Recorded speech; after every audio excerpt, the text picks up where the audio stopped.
성경 봉독하는 시간입니다. 함께 보실 말씀은 마태복음 13장 53절에서 14장 12절까지의 말씀입니다. 마태복음 13장 53절에서 14장 12절까지의 말씀입니다. 우리 다같이 13장 53절에서 58절 말씀 한 절씩 교독하시고 마지막 절 합독하도록 하겠습니다. 마태복음 13장 53절입니다.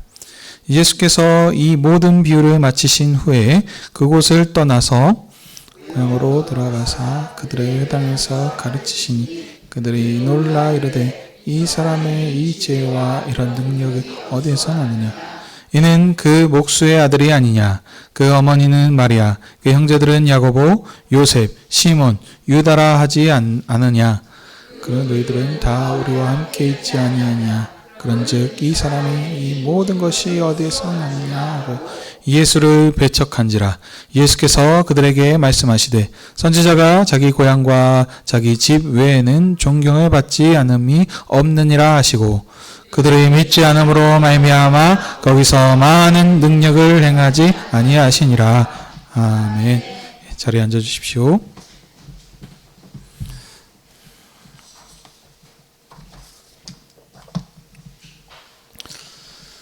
기도하겠습니다.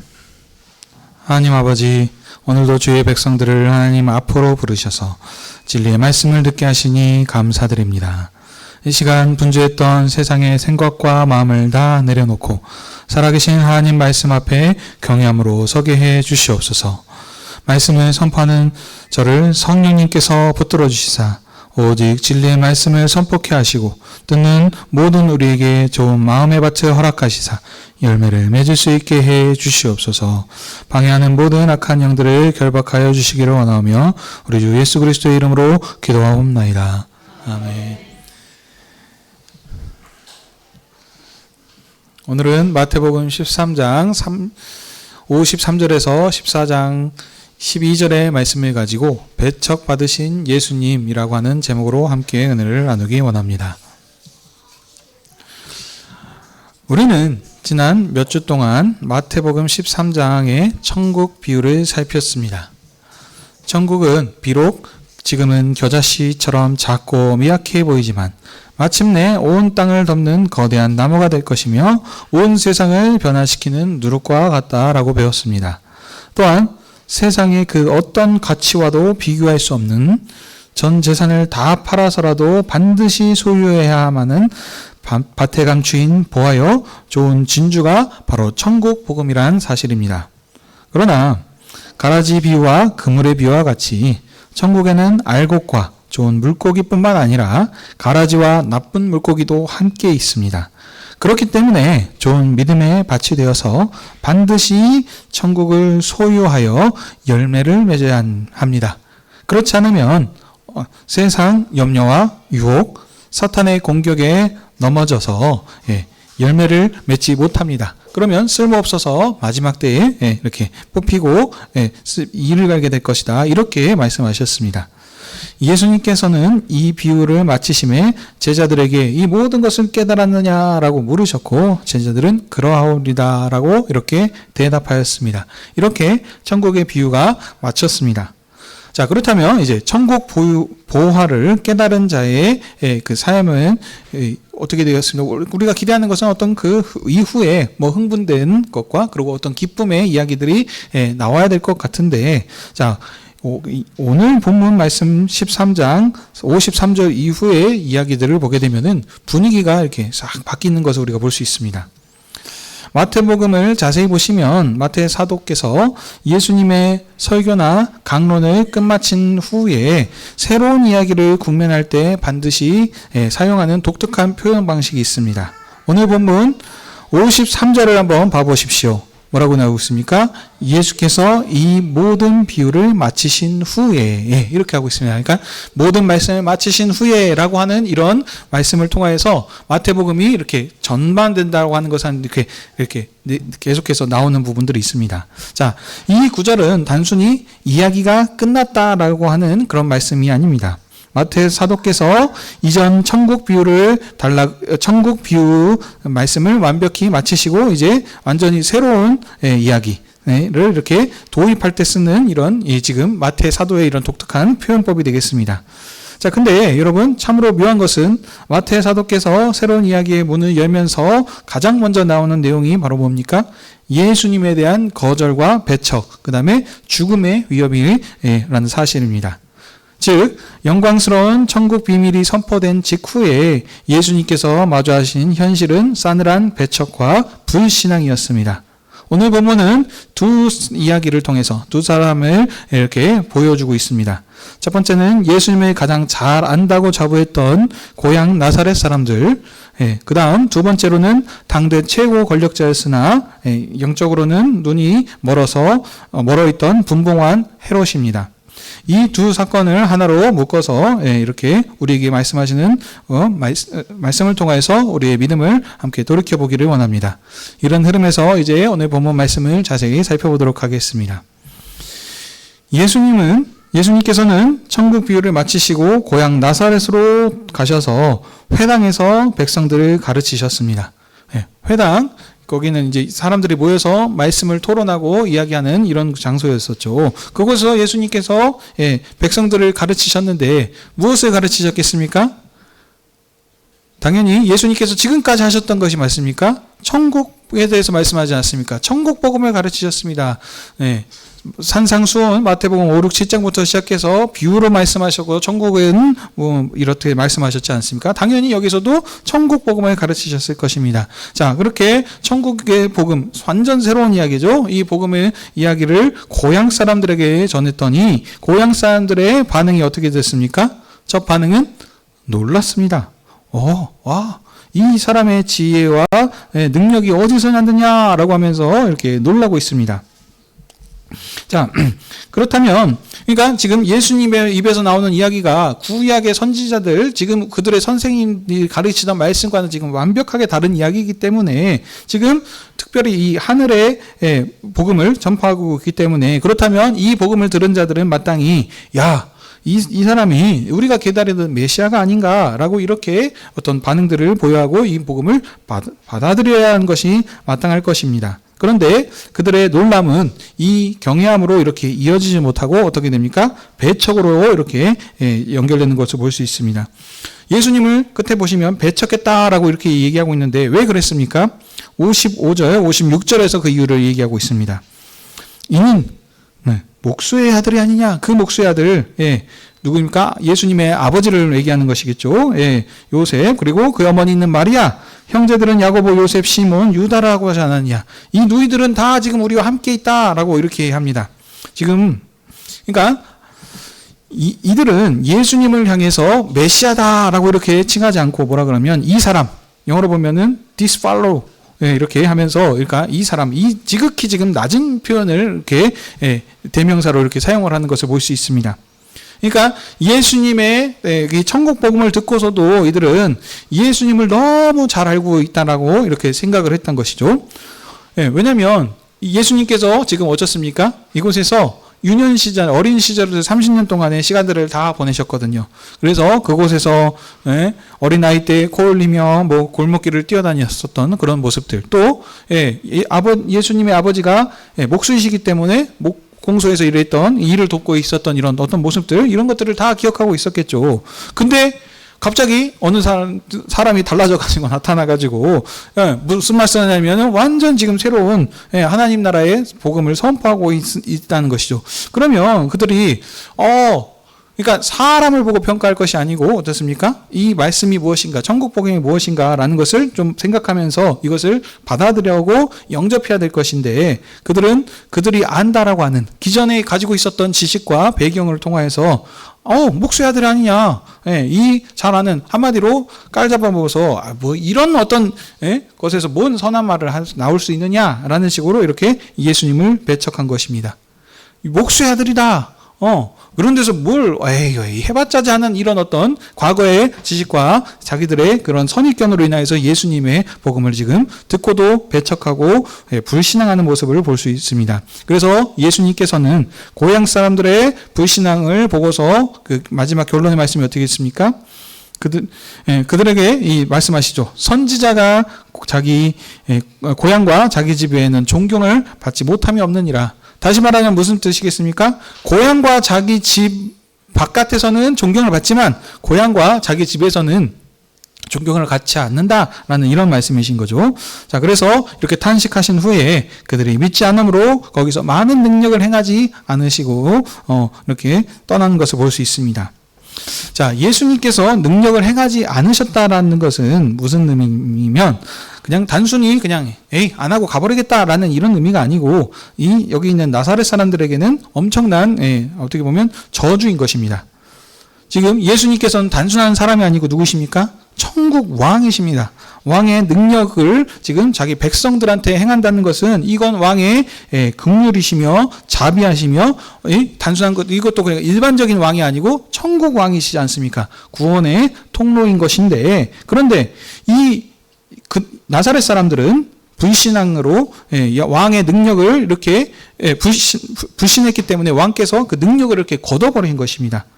한마디로 천국을 복음을 전파해서 천국으로 들어올 수 있도록 초청한 것인데 천국을 발로 걷어차버린 것이죠. 그렇다면 오겠습니까? 지금 예수님께서 천국 비유로 말씀하시면서 어떻습니까? 자기를 거절했던 바리새인과 서기관과 관료들, 이들이 지금 천국으로 들어오지 못하도록 하시는 이런 지금 의미를 지금 가지고 있다는 것이죠. 단순하게 그냥 복음 능력을 행하지 않으셨다라고 끝인 것이 아니고 이들은 어떻게 보면 이들한테 저주인 것이고 심판과 같은 이런 것입니다. 그러므로 근데 이들은 어떻게 보면 예수님을 그 전부터 알고 있었던 사람들이 있기 때문에 먼저 된 자들일 수 있고 특권을 가지고 있었던 사람일 텐데, 근데 이 예수 그리스도를 영접하지 않고 거절함을 통하여서 어떻게 됩니까? 그들이 가지고 있었던 것도 빼앗길 것이며 바깥 어두운 데로 쫓겨나서 슬피 울며 이를 갖게 될 것이다. 이렇게 지금 봐야 되는 것입니다. 자, 그리고 이제 마태 사도께서 이제 두 번째 이야기를 기록하고 있습니다. 14장의 이야기인데요. 고향에서 배척되신 사건 이어서 곧바로 분봉왕 헤롯에 대한 이야기를 이렇게 연결하고 있습니다. 헤롯이 예수님의 소문을 들었다라고 했습니다. 그래서 그 어떤 소문입니까? 세례 요한이 죽은 자 가운데서 살아났다. 근데 이런 능력이 그 역사 속에서 속에서 역사한다라고 하는 지금 이런 얘기를 지금 신하들한테 지금 말하고 있습니다. 자, 그러면 여러분 또 생각하셔야 됩니다. 이 헤롯이 누구일까? 생각하셔야 되겠죠. 이 헤롯은 마태복음 1장, 2장에 나오는 예수님이 이렇게 태어나셨을 때, 어린아이, 아기였을 때, 베들레헴에 그 2살 아이들을 이렇게 다, 무참히 살해하려고 했던 그 사람도 헤롯이었는데, 이 사람은 헤롯 대왕입니다. 이 사람과 지금 여기 14장에서 나오는 헤롯은 다른 사람입니다. 똑같은 사람이 아닙니다. 헤롯 대왕이 죽고 난 다음에 그 아버지 뒤를 이어서 갈릴리를 통치하고 있는 사람이 바로 오늘 여기 이 사람입니다. 헤롯 안디바라고 하는데요. 이 사람이 그러니까 분봉왕입니다. 분봉왕. 그래서 여기 이 유대 지역을 한 사람이 다스린 것이 아니고 어느 지역은 분봉왕이, 어떤 사람은 빌라도라고 하는 사람이 이렇게 하고 하는 이렇게 좀 이렇게 나눠져 있던 상황입니다. 그래서 여튼 근데 이 헤롯 안디바가 예수님의 소식을 들은 것입니다. 어떤 소식입니까? 예수님이 가시는 곳마다 무슨 일을 하셨습니까? 천국 복음을 전파하시고 그 천국이 왔다는 증거로 뭐를 하셨죠? 기적과 이적을 보여주지 않습니까? 여기 병자들이 막 몰려오니까 그 병자들의 병을 고쳐주시고 죽은 자를 살려주시고 귀신을 쫓아내시고라고 하는 이런 지금 능력을 이렇게 행한다는 소문을 듣고 이 헤롯이 나온 고백이 무엇입니까? 두려워하면 이런 지금 절규인 것이죠. 내가 죽인 세례 요한이 무덤에서 살아 돌아왔다라고 이렇게 지금 생각을 한 겁니다. 자, 근데 그러면 지금 그 세례 요한을 죽였다라고 하는데 그 죽인 사건이 어떻게 된 건지 지금 회상신으로 지금 3절부터 12절에 대해서 그 내용이 지금 나오고 있습니다. 헤롯이 어떻게 세례 요한을 죽였는지 그 내용을 지금 설명하고 있는데요. 자, 헤롯이 죽이게 된 이유는 헤롯이 자기 동생 빌립이라고 하는 동생이 있었는데 그 빌립의 아내 헤로디아를 이렇게 빼앗아서 아내로 삼은 이런 일을 벌였습니다. 예. 이 일이 당연히 참 있어서는 안 될 일이죠. 예. 일어나서는 안 되는 일입니다. 당연히 성경적으로 옳지 않고요. 그래서 예, 그때 당시에 세례 요한 하나님의 선지자였죠. 예. 그가 이 헤롯에게 이제 잘못을 지적하는 것이죠. 당신이 동생의 아내를 빼앗는 것은 하나님의 율법에 어긋나는 일이다. 옳지 못하다라고 이렇게 바른 소리를 이렇게 썼을 것입니다. 자, 그렇다면 원래적으로는 제가 자신의 잘못을 이렇게 깨우치고 뉘우치고 회개하고 돌이키는 이런 사건들이 나야 될 것인데, 그러나 예나 지금이나 권력을 진 사람들은 자신의 죄를 잘못을 지적하면서 올바른 소리를 하는 사람들을 싫어합니다. 지금 트럼프도 어쩌습니까?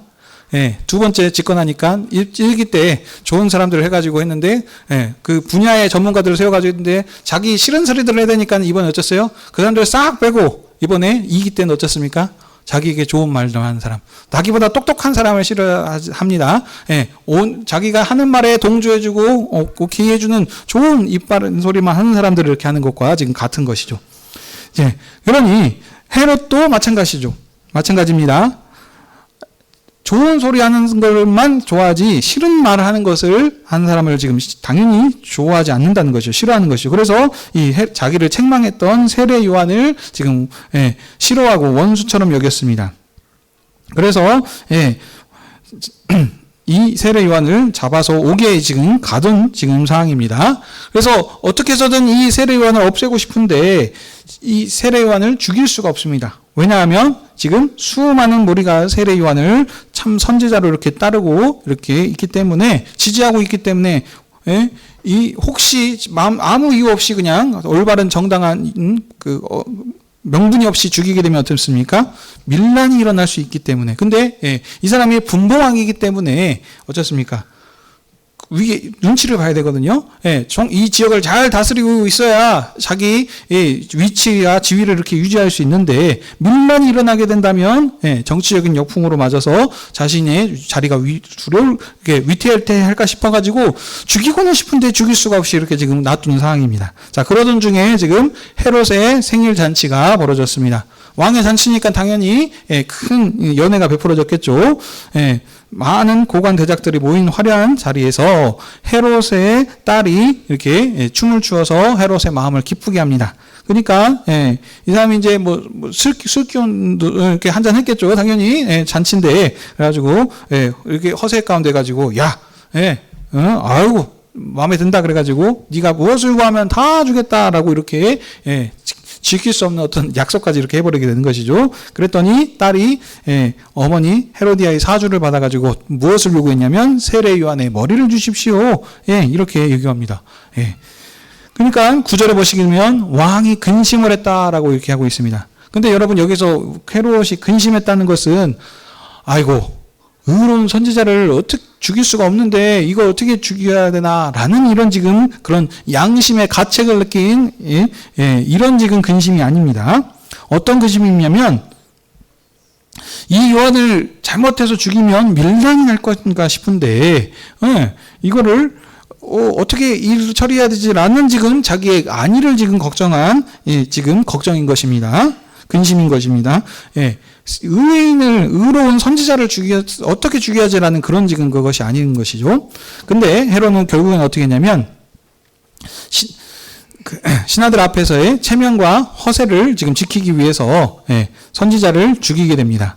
그래서 요한을 감옥에서 끌어다가 참수를 하였고, 그가 요통했던 것처럼 이렇게 머리를 쟁반에 내어서 이렇게 내는 것을 볼 수 있습니다. 그래서 마지막 결론이 요한의 제자들이 그 슬픔 속에서 그 시체를 가져다가 세례 요한의 시체를 가져다가 이렇게 장사를 지낸 것을 볼 수 있습니다. 자, 그리고 12절 끝을 보시게 되면은 요한의 제자들이 장사를 마친 후에 예수님께 아뢰다라고 얘기를 하고 있습니다. 자, 예수님께 무엇을 전했겠습니까? 제자들이 당연히 세례 요한의 죽음에 대해서 이 슬픈 비보를 알렸겠죠. 그러면 여러분 생각하셔야 돼요. 왜 이것을 알렸겠습니까? 그러니까 이제 그 때를 잘 보셔야 돼요, 여러분. 장사하기 전입니까? 장사를 한 후입니까? 후입니다, 후. 장사 전이었으면, 아이고, 그러니까 부고 소식을 전했으면 그 얘기는 뭐였어요? 이 장례식에 와서 장례에 함께 좀 참여를 해줘서 장례 그 진행을 해주시든지, 이런 것을 부탁해서 함께 좀 슬퍼해 주시든지, 뭔가 그런 얘기를 해달라는 의미겠죠. 그쵸? 근데 지금 상황은 어떻습니까? 장례가 다 끝났어요. 끝났는데 이 부고 소식을 나중에 지금 전했다는 것이죠. 그니 이것은 단순히 아이고 예수님 제자 세례 요한이 돌아가셨으니 슬퍼해 주십시오 라는 지금 의미가 아닙니다. 마태복음 전체 문맥에서 지금 이 세례 요한이 처한 상황들을 보셔야 됩니다. 이 세례 요한이 누구였죠? 잘들 기억해 주시니 참 감사합니다. 예수님이 오시기 전에 회개하라, 천국에 가까워 있느니라 라고 하면서 그 복음을 전했던 왕의 전령입니다. 전령. 왕이 오시기 전에 그 길을 예비하고 길을 닦았던 왕의 전령이 바로 세례 요한이옵니다. 근데 세례 요한이 왕의 전령의 목을 베었다는 것은 지금 그러면 어떤 의미겠습니까? 왕의 전력을 못 베었어요. 세상 가운데서 일반적으로 왕의 전력을 죽였으면 뭔 말이죠? 한판 붙자, 싸우자. 지금 이겁니다. 그러니까 한마디로, 근데 한마디로 선전포고와 같은 지금 의미를 가지고 있는 것인데, 천국 왕인 예수님의 전령을 지금 베었다는 것은 예수님께 대한 지금 선전포고와 같은 의미를 가지고 있는 것이죠. 왕의 전령을 쳤으니 그 다음은 그러면 누구겠습니까? 예수님 당신입니다. 그러니 어떻겠습니까? 조심하십시오. 라는, 지금 이 소식을 지금 전한다는 의미를 갖고 있는 겁니다. 단순하게 슬퍼해 주십시오. 라는 것이 아니고, 왕의 전력을 주겠습니다. 예수님. 그러니 이제 헤롯의 다음 타겟은 예수님 당신입니다. 위험합니다. 라는 이 소식을 지금 전하는 의미를 갖고 있습니다. 자, 그래서, 이런 살해 위협의 소식을 들은 예수님께서 어떻게 하셨습니까? 오늘 본문은 아니지만 뒤에 이 반문이 13절 말씀 보시게 되면 뭐라고 되어 있습니까? 전반부에 예수께서 소식을 듣고 배를 타고 떠나 빈들로 이렇게 떠나시는 모습을 볼 수 있습니다. 자, 여러분 이 소식을 듣고 우리가 또 한번 생각해 보죠. 아니 세상에 예수님 겁나셨나 보네. 죽인다 그러니까 무서워서 도망가셨네 라는 지금 이렇게 보시면 안 되죠. 지금 예수님께서 마태복음 전반적인 문맥에서 예수님이 누구신지를 살펴야 되겠습니다. 예수님이 힘이 없어가지고 쩔쩔매는 그런 지금 인간으로 얘기하고 있지 않죠. 예수님은 누구십니까? 천국 왕이십니다. 근데 그냥 천국 왕 단순한 것이 아니고 지금 왕으로서 지금 권세를 가지시고 지금 수많은 병자들을 고쳐주시고 귀신을 단 한마디로 내쫓으시고 그 다음에 파도를 잠잠케 하시고 한지는 이런 지금 권세 있으신 권능의 왕이십니다. 그러니 예수님께서 지금 헤롯이 선전포고로 한판 붙자라고 했을 때 예수님이 원하신다면 당장이라도 어떻겠습니까? 하늘에서 불이 떨어지게 하신다든지, 그래서 헤롯을 그냥 왕궁을 태워버리신다든지, 또 뒤 이제 보시게 되면 12군단이나 되는 천사를 불러가지고 이 악한 왕을 이렇게 단순하게 심판해 줄 수 있는 권세의 주님이십니다. 그런데 예수님께서는 그 힘을 이렇게 내세우지 않으시고 지금 어떻게 하셨다고요? 피하셨다는 거예요. 자기를 죽이려고 선전포고한 헤롯 왕과 함께 맞서 싸우지 않으시고 대적하지 않으시고 오히려 조용하게 배를 타시고 광야로 빈들로 이렇게 피하는 모습을 볼 수 있습니다. 이것은 그러면 마태복음을 기록한 마태가 의도적으로 이렇게 기억한 것인데 그러면 이걸 통해서 뭘 말하고자 하는 것인가? 마태 사도께서 계속 여기서 말씀하시는 것은 뭐냐면 예수 그리스도의 온유하심, 자비하심에 대해서 지금 얘기하는 것입니다. 이분은 지금 어떠시냐면 대적들과 세상의 방식으로 나가서 이렇게 다투거나 싸우지 않으시고 힘을 과시하지도 않으십니다. 그리고 뒤에 보시면 이전에 우리 본문에서 봤었죠. 상한 갈 때도 꺾지 않으시고 꺼져가는 촛불도 끄지 않으시는 이런 온유하신 왕. 이 온유하신 왕의 걸음을 이렇게 계속해서 묵묵히 걸어가시는 예수님으로 이렇게 지금 기록을 하고 있다는 것입니다. 대적들에게 철저하게 이렇게 자기를 낮추시고 온유함으로 이렇게 피하셨던 주님으로 이렇게 지금 기록하고 있다는 것입니다. 자, 그러면 이제 말씀을 마무리 짓도록 하겠습니다. 사랑하는 형제자매 여러분, 오늘 고향 사람들의 싸늘한 배척 이야기와 또 헤롯의 사이기 등등한 죽음의 위협을 통해서 오늘 지금 우리에게 말하고자 하는 것은 무엇이겠습니까? 우리 얘기가 아니고 그 본문을 통해서 말하고자 하는 핵심이 무엇이겠습니까? 바로 앞으로 예수님께서 걸어가야 할 그 미래, 운명을 보여주는 프리뷰, 예고편과 같은 것이죠. 미리 암시한다라고 하죠. 그래서 예수님께서 고향 나사렛에서만 지금 거절하는 것이 아닙니다. 지금 나중에 보시게 되면 어떻게 됩니까? 장차 예수님께서 이 땅에 오신 목적이 자기 백성의 죄를 위하여서 오셨다라고 하셨습니다. 이스라엘 백성의 왕으로 다윗의 후손으로 오신 분이십니다. 근데 나중에 보시면 장차 자기 백성인 이스라엘 전체로부터 거절당하는 모습이 뒤에 나오죠.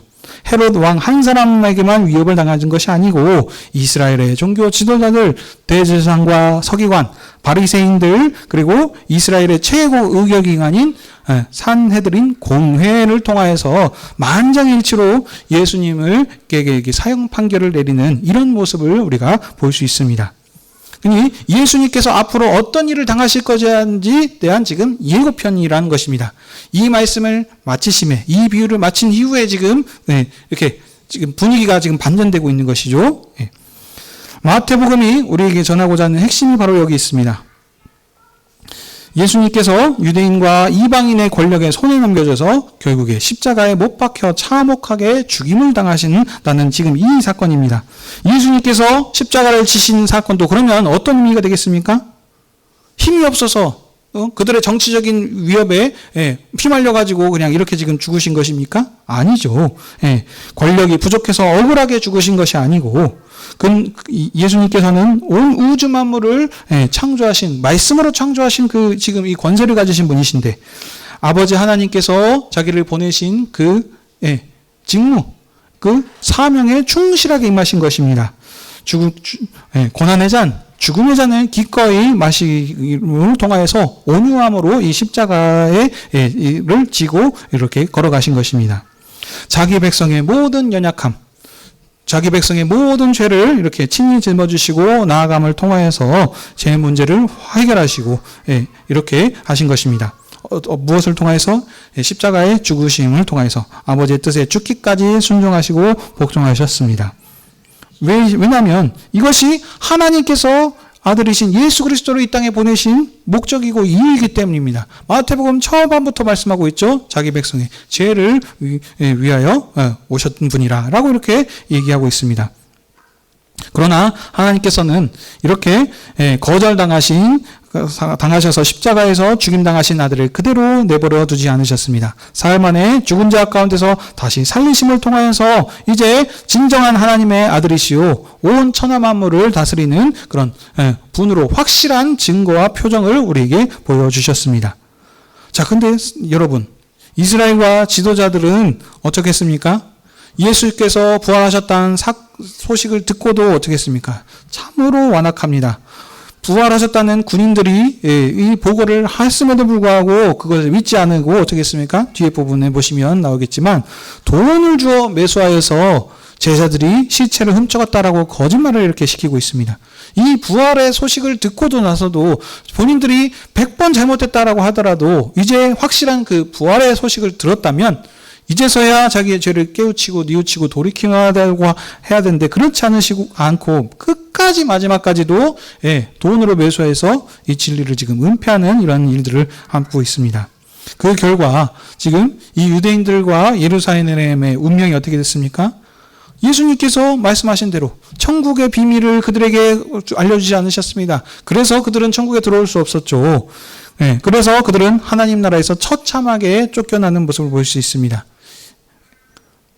바벨론과 로마 위에 나눠져서 지금 살아가고 있는 지금 상황인데 이 로마의 시대에 이들이 밀란이 자꾸 일어난다라고 하는 이 소문으로 인해 가지고 어떻게 했냐면 이들이 이 예루살렘에서 유대 땅에서 발붙이지 못하도록 이들을 전부 다 흩어버립니다. 그래서 온 세계 그들은 나라를 잃어버리고 온 세계를 유리하면서 2000년 동안 방황하는 이러한 지금 심판과 저주를 받은 것입니다. 이제야 겨우 예루살렘 땅에 돌아왔죠. 1950년쯤에. 근데 지금 와서 보니까 어떻습니까? 이미 2000년 동안 그 땅에 자리 잡고 살고 있는 사람들이 있거든요. 그러니 그 전에 살고 있던 자들과 이전에 있던 자들이 부딪힘이 있어서 지금 이 중동이 시끌짝짝하지 않습니까? 예. 그런데도 불구하고 이들은 여전히 이 예수 그리스도를 믿지 않고 거절하고 있고 여전히 구약의 하나님을 믿고 이렇게 야훼 하나님이죠. 여호와 하나님을 지금 이렇게 믿고 있는 상황입니다. 이것이 이들이 지금 거절하는 대가에 어떻게 보면 하나님에 대한 심판인 것입니다. 사랑하는 성도 여러분, 그러면 이걸 통해서 오늘 이제 우리에게 이 말씀을 적용해야 되지 않겠습니까? 이 말씀을 우리에게 적용하자면 우리는 어떤 자들이었습니까? 이방인들입니다. 예수님의 관계가 되지 않는 자들입니다. 그런데 이 예수님의 이 십자가 죽으신 이 사건을 통해서 복음이 이제 유대와 사마리아 땅을 넘어서 땅 끝까지 복음이 전파되게 하셔서 이 머나먼 대한민국까지 복음이 전파되게 하셨고 우리가 이 복음을 듣게 하시고 이 복음을 그냥 듣고 한 귀로 흘려버리는 것이 아니고 이것을 믿게 하셔서 믿는 자들이 지금 이곳에 나와서 하나님의 자녀들이 되어서 이 주님의 말씀을 주님의 상에서 듣고 있습니다. 그렇다면 이제 우리에게 오늘 이 말씀을 적용하자면 어떻게 적용이 되겠습니까? 천국 왕이시라는 예수님의 사실을 분명히 우리가 받아들여야 됩니다. 분명한 사실, 지금 마태복음 이 복음서에서 얘기하는 것이 예수님께서 약속된 메시아이시다, 하나님의 아들이라는 사실을 우리가 분명히 믿으셔야 줄 바랍니다. 이것이 첫 번째입니다. 근데 우리들 이미 믿고 있기 때문에 이 자리에 나와 있지 않습니까? 그렇다면 이걸 가서 이제 우리의 상황 가운데서 좀 적용하자면 우리도 이제 믿는 것은 당연한 기본인 것이고 두 번째 부분으로 좀 넘어가자면 예수님의 말씀을 우리가 이 자리에서 또 지금 선포되는 말씀을 듣고 있습니다. 그렇다면 한 귀로 듣고 그냥 한 귀로 흘려버리는 부분이 없지 않는가라는 걸 한번 생각해 봅니다. 다시 말하자면 예수님을 거절한 고향 사람들이 왜 예수님을 거절했습니까? 자신들이 가지고 있는 선입견, 예수님에 대해서 다 안다. 저거지 않았느냐, 코 올리기였고 뭐였고 했고 이러이러지 않았느냐. 자신들이 가지고 있는 선입견과 이것에 가로막혀서 안다라고 하는 사실을 가지고 예수님의 복음을 듣고도 왕의 복음을, 천국 왕의 복음을 듣고도 예수님을 거절하였습니다. 이것을 우리에게 동일하게 적용하자면 우리가 주님 오랫동안 그래도 신앙생활 하셨습니다. 그래서 그래도 이제 서당계 3년이면 풍어를 얻는다고 여러분들 꽤나 좀 아실 것입니다. 그래서 예수님의 말씀의 핵심이 무엇입니까? 원수를 하나님을 사랑하고 이웃을 사랑하고 또 하나님의 백성으로서의 삶을 살아가라. 다양한 어떤 말씀들을 이렇게 알고 있을 것입니다. 근데 그러니까 이것을 뻔히 안다라고 해가지고 그냥 안다라고 하는 그 삶의 만연함에 그렇게 빠져서 산다면 주님의 말씀을 우리가 늘 들을 때마다 새롭게, 그래서 우리 말씀에 어떻게 우리가 어린아이였을 때 들었을 때의 말씀과 중학생이 듣고 또 말씀이 장성한 자들이 들었을 때의 그 적용점과 그 말씀의 어떤 은혜와 깊이가 당연히 다르거든요. 근데 이런 것들을 무시하고 그냥 적당히 타협하고 들려버린다면, 그렇다면 예수님을 지금 배척한 이 나사렛 사람들과 큰 차이점이 없지 않겠습니까? 또 두 번째 부분이 있죠. 헤롯이 있습니다. 좋은 말씀을 했어요. 세례요한 왕의 전령이 와서 당신 이렇게 하면 잘못됐습니다 라고 이렇게 얘기했는데 자기 듣기 싫은 말 한다고 해가지고 거절해버린다면 이게 지금 그 결과가 어떻게 됐습니까? 이 왕을 대적한 것과 같습니다. 마찬가지로 우리가 하나님 말씀을 들을 때에 내가 듣고 싶은 말씀, 나에게 도움이 되고 유익하는 말씀만 취사 선택해서 받아들이고 이거는 내 상황과 상황에 안 맞고 이것은 나에게 좀 적용하지 어려운 것 같고 하면서 가서 이것을 거절하고 한다면 이것도 잘못된 부분인 것이죠. 예수님을 거절한 바리새인과 서기관들과 또 이 헤롯 왕과 같은 다를 바가 없습니다. 말씀을 마음을 두고 우리가 여러분 말씀을 듣는 이유들이 뭡니까? 말씀을 배우고 공부하는 이유들이 뭐입니까? 우리 오후에 성경이 읽어지네 라고 하는 이 말씀을 공부하고 있습니다. 하나님의 말씀을 잘 알기 위해서죠. 그러면 알고 끝나는 것이 아니고 본질적인 그 핵심은 무엇입니까? 아는 만큼 그 말씀을 가지고 우리 적용하자면 리플렉트 한다 그러지 않습니까? 하나님의 말씀을 그 말씀대로 비추는 삶을 살기 위해서입니다. 말씀을 듣고 행하지 않는다면 이것은 정말 더 악한 것이죠. 그렇기 때문에 우리가 이 말씀을 들었다면 그 말씀을 순종하고 그것을 행해야 되는 것이 따라야 됩니다. 천국 비유의 말씀에도 연결이 되지 않습니까? 너희들이 이것을 다 들었고 깨달았느냐? 네, 그러합니다. 그렇다면 무엇이겠습니까? 바로 열매 맺는 삶. 그리스도인으로서의 말씀을 듣고 그 말씀을 적용하고 순종하며 삶을 살아가지 않는다면 마귀에게 천국 씨앗을 다 빼앗길 뿐만 아니라 길가에 돌밭에 뿌려진 삶을 살아간다는 것입니다. 열매를 맺지 못한다면 이것은 지금 불사라질 수 있다라는 지금 이런 그 경고의 말씀을 우리가 또 받아봐야 믿습니다. 이스라엘 백성들이 지금 그 경고를 지금 받은 현실을 우리가 보지 않았습니까? 이스라엘 백성보다도 더 큰 은혜의 시대, 더 큰 천국의 서기관으로서의 우리가 집주인과 같은 삶을 살도록 이렇게 은혜를 베풀어 주셨습니다. 그렇다면 우리가 이렇게도 더 큰 것을 가지고 있음에도 불구하고 열매 맺지 못한다면 우리에게 더 큰 심판이 있을 것입니다. 주님의 가르침을 두렵고 떨림으로 들으셔서 순종하로 적용하는 삶을 사시기를 바랍니다. 세상은 우리 왕이신 예수 그리스도를 거절하고 죽였습니다. 왕의 전령을 죽인 악한 세상, 여전히 지금도 예수님을 따르는 교회를 핍박하고 어렵게 할 것입니다. 우리를 환영해 줄까요? 그렇지 않습니다. 절대로 환영하지 않습니다.